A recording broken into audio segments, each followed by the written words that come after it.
It took 11 years, but No More Heroes finally gets its third game, not counting Travis Strikes Again, which plays completely differently. Although, as we'll talk about later, you're going to be lost on a few things if you didn't play Travis Strikes Again. I'm one of those people, and right now I don't feel like investing $30+ for a game that, from what I understand, is just, So either way, Suda51 returns for another main entry to the No More Heroes series, and if you want to check out my thoughts on the first two games, you can see my dual review in the card up top. I'm sure Travis Strikes Again has its fans, but having that released 9 years after No More Heroes 2 was probably not what people were looking for after so long. Come E3 2019 though, we were finally given an announcement trailer for the next numbered title since the Wii days, and fans including myself were pretty damn hyped. No More Heroes 1 was an absolutely marvelous game with its interesting villains, simple but effective gameplay, and satire on anime and action flicks. No More Heroes 2, while having its issues such as the more serious tone and weaker baddies, still managed to surpass the first game's combat by being more expansive. I couldn't wait to see what No More Heroes 3 was going to bring to the table. If it was able to combine some of the elements from both of its predecessors, it could maybe be the greatest game in the series. Here's the thing though, since I believe the No More Heroes games are best headed in blind, I tried not giving away too much during my last video.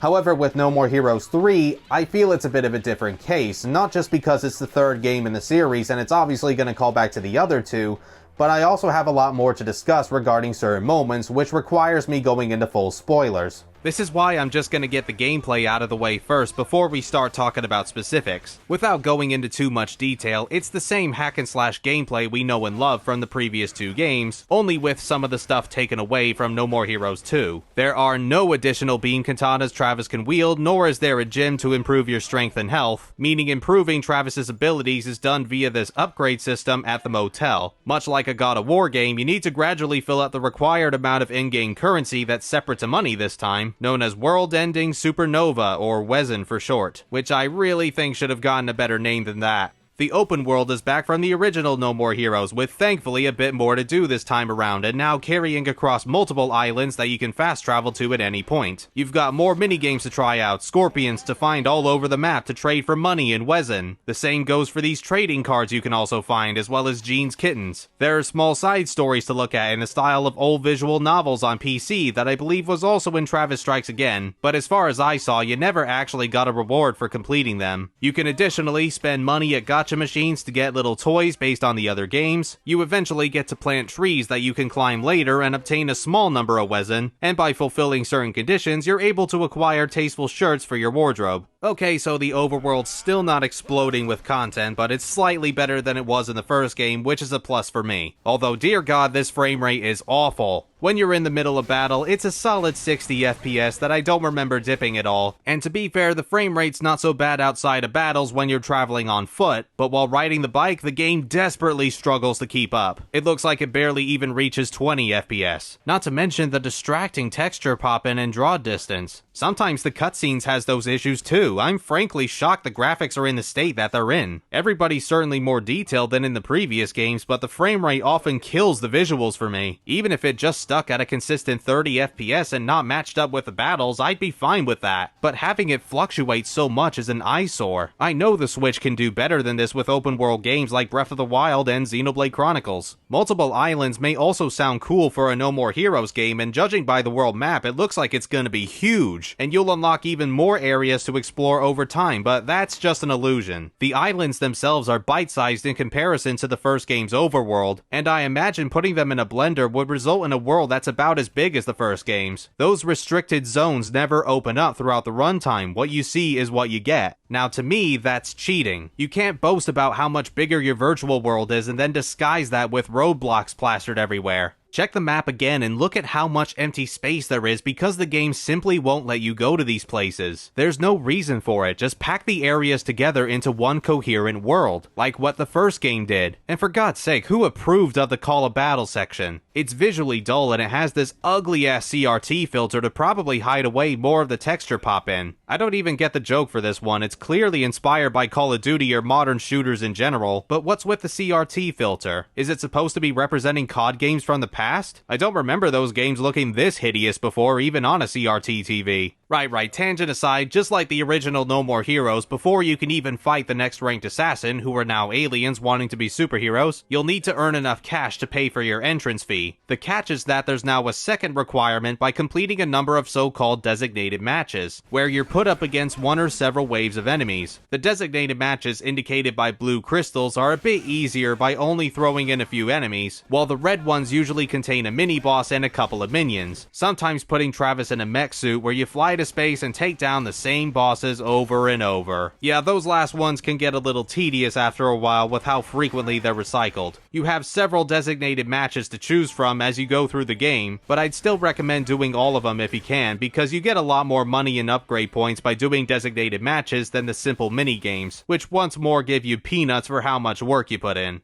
I liked having these prerequisites again though, because as I said in my review of No More Heroes 2, taking that away kinda detracts some of the build-up and hype towards your next foe, and walking around the overworld was a nice breather from fighting a challenging boss, although I really didn't like how the levels before the ranked assassins are now completely gone. Once you do the designated matches, pay the fee and head back to the motel, you just go straight to the boss and that's it. This to me sacrifices a lot of the fun that the other two No More Heroes games had. Yes, you have the designated matches to try and make up for it, but those should have only been small samples to the main course, like what the assassination missions were intended for in the first game. No More Heroes 3 is surprisingly hard too, and not always in the best way. The boss fights can be pretty tough, but I never found them to be unfair, and once again, they're probably the highlights of the game. The designated matches, however, are a bit of a different story. Now, for maybe the first half of the game, they're not so bad. The enemies aren't too annoying to handle, but like the bosses, some of them may require more skill than you're used to in a No More Heroes game, which is completely fine. As much as I love the other two games, apart from a few encounters, they were slightly on the easy side, especially in No More Heroes 2 with the added movesets and abilities. So I guess the idea of having no actual levels with easier enemies was supposed to be in favor of having these single rooms with stronger enemies. That's an interesting idea in theory, but with how much the No More Heroes series is fully self-aware of being video games, it baffles me that they would exclude something as special as the levels that contain their own little quirks. For the second half of the game, that fair challenge from earlier gets tarnished anyway when you meet enemies that move way too quickly, or lay traps around them that will diminish most if not all of your health when grouped together. No, seriously, look at how fast my health drained there. You're barely given any invincibility frames in this game, leading to some cheap deaths. You do get a roulette wheel minigame every time you die to potentially improve your odds, but that only marginally helps, and even if you manage to land on the spot that restores you back to life, that's not going to look good on your overall grade by the time you finish the match because you've taken so much damage, giving you less money in Wezen. Travis does have his new Death Glove abilities to make things less stressful, but only so much, especially since they all have a cooldown period upon using them. Death Kick is probably what you're going to use the most, knocking back enemies and lowering their health a bit, but there's also Death Force to throw them and do a little damage as well. There's Death Slow that, as the name implies, temporarily slows down time within the vicinity. And finally, there's Death Rain that shoots projectiles at the enemies while you do your own thing. This could either be using Travis's new dodge maneuver, going a step further by initiating a perfect dodge and wailing on enemies for a bit, or recharging the battery on your beam katana again that you can now do on the move. You could just wait until you make an enemy dizzy though and perform your one wrestling move, which not only does major damage to them, but that also instantly recharges your beam katana. That saved me on a number of occasions and I like it, but again, I don't know why the wrestling moves have become fewer since the last two games. We do have the return of the slot machine upon killing enemies on top of this, but the number of special powers you get has also sadly been decreased. You get Mustang Mode, which lets you attack faster and slows down time briefly, something we've seen similar versions of in the other games. It's kind of like a substitute for Ecstasy Mode from No More Heroes 2, but I did miss being able to activate that when ready. Throw Crazy Mode is available too for a small period of time where you can throw enemies without making them dizzy first. Temporary invincibility can be one as well. You can also turn into your mech suit by getting lucky 7s and launch homing missiles to greatly reduce the enemy's HP, and later on you'll get to manually control the suit upon getting 3 green 7s. You know what though?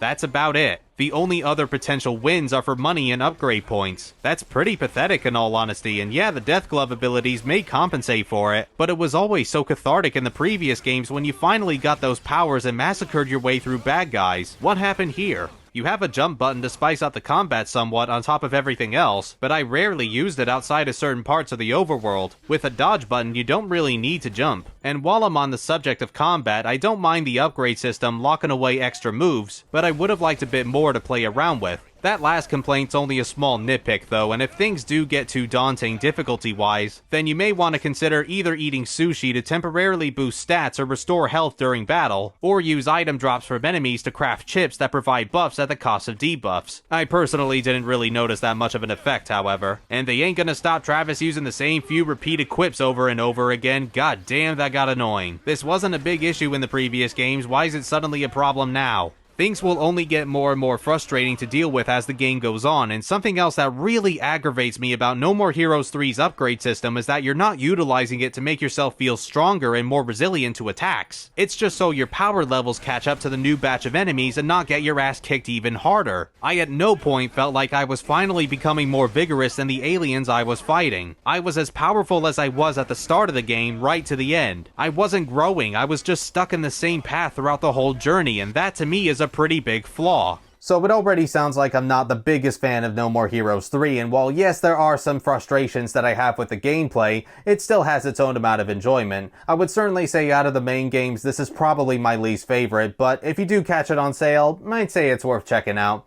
This is where I'll have to stop avoiding spoilers though, because there are still some things with No More Heroes 3 that I want to talk about. So if you want to stop this video now and come back to it later, now's the time to do so, but I greatly appreciate you stopping by anyway. If we're good, then let's carry on.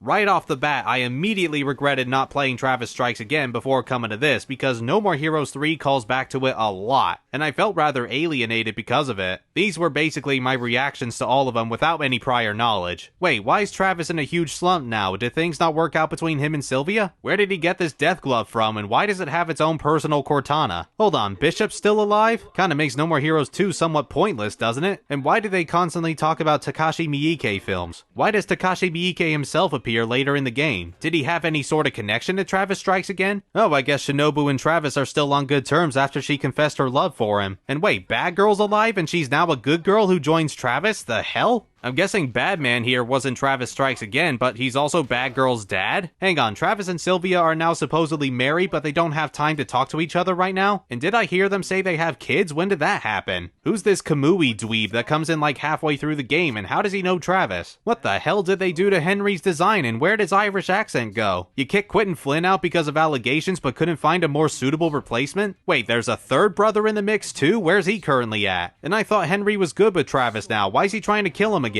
He says it's because he saw this movie about a god and it flowed through him like electricity, which I guess is meant to be a Thor reference, but how does that turn you evil? Did he watch Dark World? I suppose that would change anybody after seeing it. How much did I miss by not playing Travis Strikes Again? The actual story involves a boy named Damon in this wonderful Studio Ghibli style animation that unfortunately only appears in this opening and nowhere else. One day, young Damon was playing with his toy rocket, but later that night encountered a small alien creature who calls himself Fu. Damon ends up taking care of Fu while hiding him from government officials, as the two become close friends. Eventually, Damon runs into a piece of alien technology that upon touching it gives him special powers, and assists Fu in building a spaceship so that he can return to his home planet. Over time, the ship is finally complete with Damon and Fu having to say goodbye to each other, but Fu promises that he'll come back to Earth in 20 years to visit Damon. Cut to 2 decades later, a couple years after Travis Strikes Again and 9 years after No More Heroes 2, Damon now runs an urban renewal company called Utopania, which has become a success thanks to Fu's technology and the powers Damon got from them.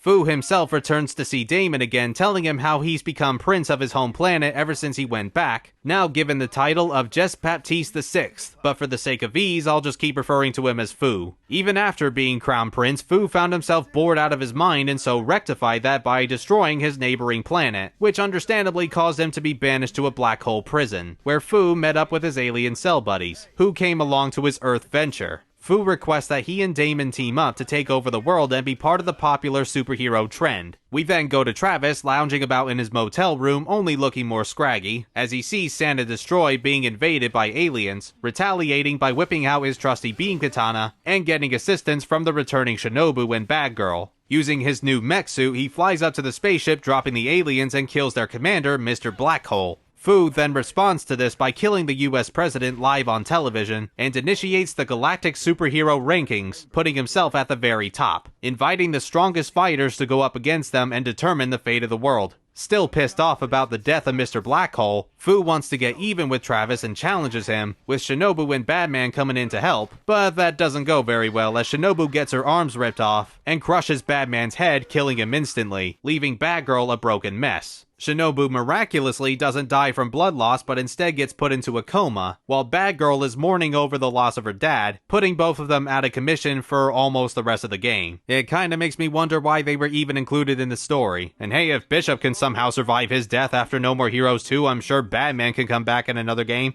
Travis is now motivated enough to enter the galactic rankings, and gets properly set up by his wife Sylvia, who also happens to be Damon's secretary, and yeah, from here it's about what you'd come to expect in a No More Heroes game by now. You go through the ranked assassins one by one, meet some returning characters, make some new friends. Damon finds new ways at attempting to kill Travis himself, but they're either foiled by complete accident, or Fu wants to have a full-on brawl with Travis before Damon gets the chance. Again, I wonder what the point of all that is if Fu's just gonna jump the gun anyway. Henry eventually shows up and duels with Travis, getting himself cut in half and beaten to death by Travis, only to come back later like nothing happened and gets his men to pierce Travis several times and then finally cut off his head. However, thanks to the power of the video game Deathman that he plays, the titular hero brings Travis back from the grave, and we get that Takashi Miike cameo I mentioned earlier after he opens up Travis's casket. Look, it's easier if you don't think too much regarding how this all works, so let's just move on. Travis heads to Damon Tower where he defeats Fu, turning him back into his larva form as he attempts to escape. But Damon blows him up after only making a short distance. It turns out Damon was the one that planned the alien attack all along as revenge for Travis hitting him sometime in Travis Strikes Again, which apparently no one has ever done before. Damon then transforms his company into a giant mech suit and fights Travis against his new mecha, the Arsenal from Damon X Machina, which I've never played, so this appearance is completely lost on me. And Travis manages to destroy Damon's mech. However, Damon is still capable of having one final man-to-man battle in a Super Smash Bros. Style arena that makes me wonder if Suda51's feeling sore at all about Travis only being a Mii fighter costume.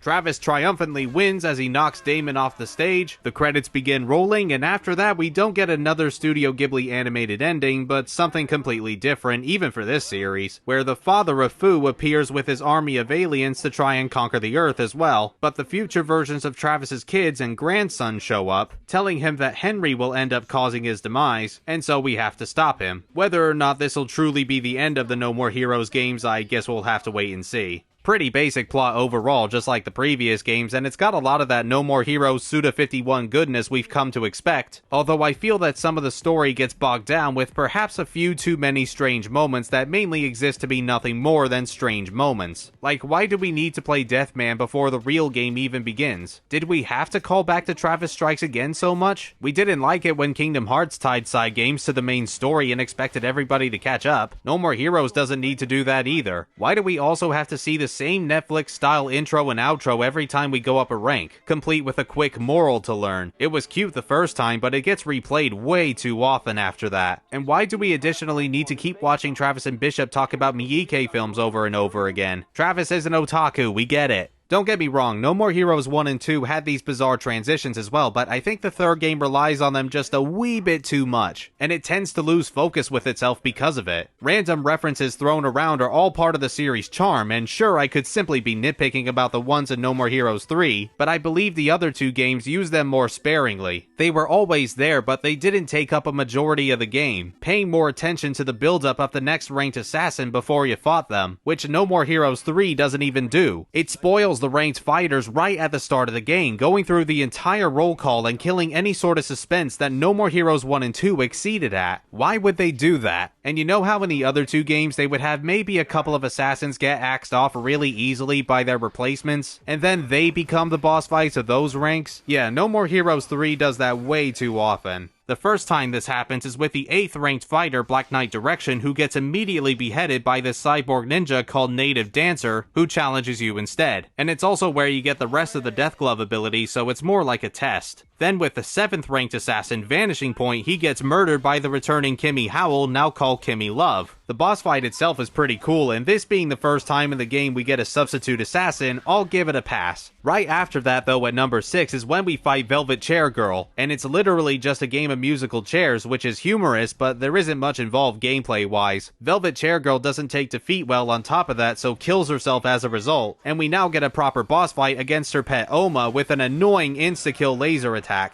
Then they pull this crap again with the 4th ranked assassin sniping Lee, who much like Let's Shake from the first game seems pretty intimidating and looks like he may pose as a big threat, but he goes down like a bitch when this other superhero Notorious comes in and steals Travis's kill. The boss that ends up taking sniping Lee's place is Destroy Man, making yet another comeback in probably his creepiest form yet, whether it's his robotic clones or the man himself when you fight enough of them. He's not even trying to look like a superhero anymore, nothing says justice like a gigantic sharp-toothed mouth on his stomach. And then this sort of thing happens one more time when Fu pummels his fellow comrade to death just so Travis can fight him sooner. And we get Agent Henry Smith here to take over. There's already fewer bosses than in the second game, fellas, why find even more ways to cop out? Honestly, Fu is probably the best character in this game anyway. He's an intergalactic frat boy who only wants to destroy the world because he's bored. It's the Kefka Palazzo way of villainy, and I love him for that. I don't mind an antagonist having absolutely no good reason to be evil in the first place as long as the character itself is entertaining, and Fu is pretty entertaining.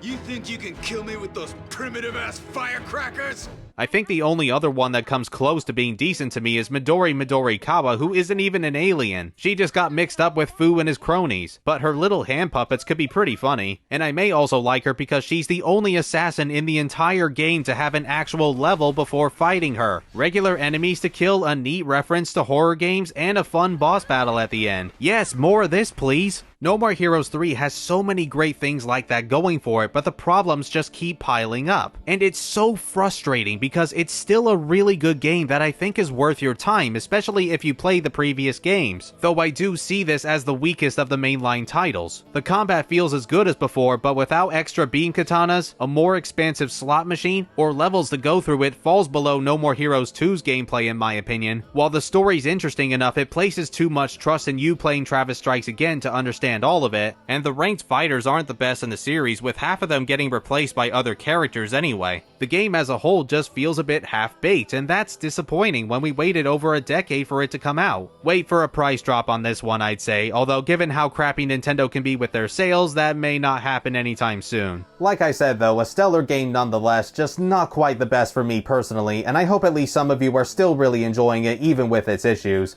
So I don't know if you guys heard the news lately, but we just got a new Metroid game. I am beyond excited to talk about it, but while I'm working on that, we'll carry on with Fire Emblem / SMT with Tokyo Mirage Sessions, the first Fire Emblem spin-off. SMT 5 is coming very soon as well, so I didn't really want to be doing 2 SMT games back to back. But Metroid will come immediately afterwards. Until then, thank you all very much for watching. You all stay safe, stay healthy, and take care of yourselves. Then you can check out my dual review in the card up top. Then you can check out my dual review in the you can check out my dual review in the card up top. Why is it so hard? To the No More Hero series, and if you want to see